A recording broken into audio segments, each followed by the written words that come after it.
Leluhur ingin melihat saya? Qin Yichen bergerak. Kamu datang denganku. Su Hua mengerang sedikit dan berkata pada Qin Yichen.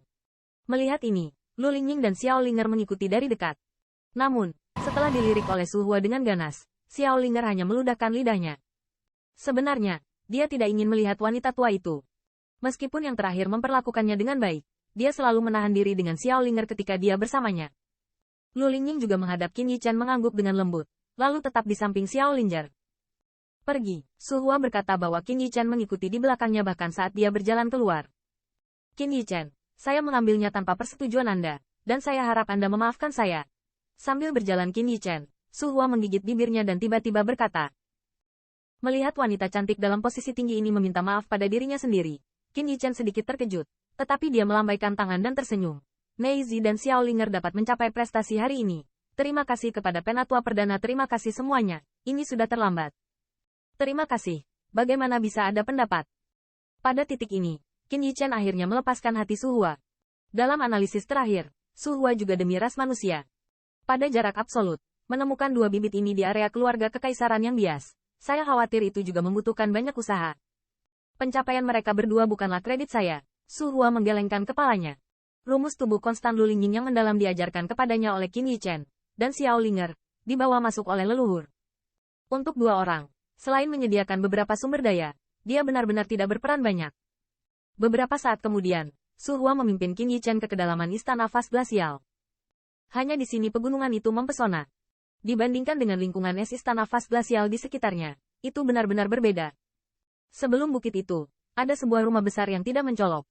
Sebelum berjalan ke mansion, itu hanya membuat orang merasa menyerang indera, dan rasa dingin orang di dalam tubuh digulirkan. Kamu masuk. Leluhur tidak terlalu banyak aturan, tapi jangan menabraknya. Su Hua berhenti dan berkata pada Qin Yichen. Qin Yichen mengangguk dan langsung masuk melalui gerbang terbuka mansion. Berjalan di sepanjang jalan berbatu, Anda hanya dapat melihat burung, pidato, bunga, wewangian di area ini, yang sangat berbeda dengan bagian lain dari Vas Glacial Palace. Setelah beberapa saat, Qin Yichen berjalan ke lapangan kecil. Di pelataran kecil, hanya seorang wanita tua berambut pucat yang duduk di sana, menyeruput teh dengan hati-hati. Wanita tua itu sama sekali tidak seperti aroma dingin Su Hua, Lu Lingying dan orang lain di Vas Glacial Palace, tapi seperti hujan, yang membuat orang merasa sangat nyaman. Ada juga udara senja di sekitarnya, seperti tirai senja. Tetapi dibandingkan dengan udara kematian yang tersisa di pemilik rumah Seng Tianfu, dia jelas masih punya waktu. Kemarilah, duduk. Melihat kedatangan Qin Yichen, wanita tua itu sedikit mengangkat kepalanya dan tersenyum pada Qin Yichen. Junior Qin Yichen, temui Tuan Istana Tua. Qin Yichen melengkungkan tangannya, memberi hormat. Jelas, wanita tua ini adalah kepala istana sebelumnya dari Istana Glasial Besar. Gong Keqing. Dalam catatan keturunan Human Rache, Gong Keqing juga merupakan karakter yang sangat jahat. Dia mengolah metode pemurnian dewa yang ditinggalkan oleh leluhur tua Hong Jun ke titik pencapaian kecil. Meskipun itu hanya kompensasi kecil, benda fana macam apa yang ditinggalkan leluhur tua Hong Jun? Alam semacam ini bisa dikatakan terhubung ke surga yang menembus bumi selama pikirannya bergerak.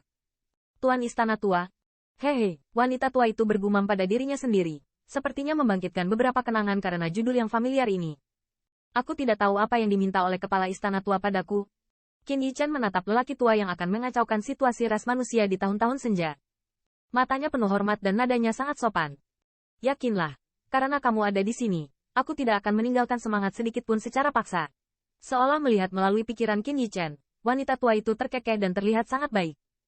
Usia tua hanya memiliki sesuatu untuk mengingatkanmu. Wanita tua itu memandang Qin Yichen dengan mata yang dalam dan bertanya, kamu seharusnya tahu tentang Xiao Linger, kan? Semangat kecil. Apa masalahnya? Mendengar ini, Qin Yichen meledak dalam hatinya. Apakah lelaki tua ini tahu asal-usul Little Linger? Tanda seru. Tanda seru. Atau dengan kata lain, asal-usul ras sisa yang jauh itu. Setelah melihat Xiao Linger di kota Set Tian, ia menemukan bahwa energi tampaknya dikendalikan secara bertahap oleh Xiao Linger. Dia ingin datang dan tidak terpisahkan dari wanita tua ini. Hehe, sepertinya kamu juga tahu Xiao Ling yang luar biasa. Melihat ekspresi Qin Yichen, wanita tua itu dengan enteng berkata sambil tersenyum. Tolong juga jelaskan kepada senior. Wajah Qin Yichen lurus, dan dia berkata dengan tulus. Mungkin, karena wanita tua ini dapat mengekang energi Linger kecil di dalam tubuhnya, ia pasti mengetahui sesuatu yang tidak diketahuinya. Energi dirinya di dalam tubuh adalah kekuatan kehidupan. Wanita tua itu menatap mata Qin Yichen. Dan ada sesuatu yang aneh. Kekuatan hidup bukanlah yang dimiliki ras manusia. Tegasnya, hanya ada satu ras di daratan yang dapat menguasai kekuatan hidup, yaitu ras roh yang baik. Namun, yang membuat wanita tua itu bertanya-tanya adalah bahwa Xiaolinger jelas merupakan ras manusia. Dia juga curiga bahwa ayah kandung Xiaolinger mungkin adalah ras roh.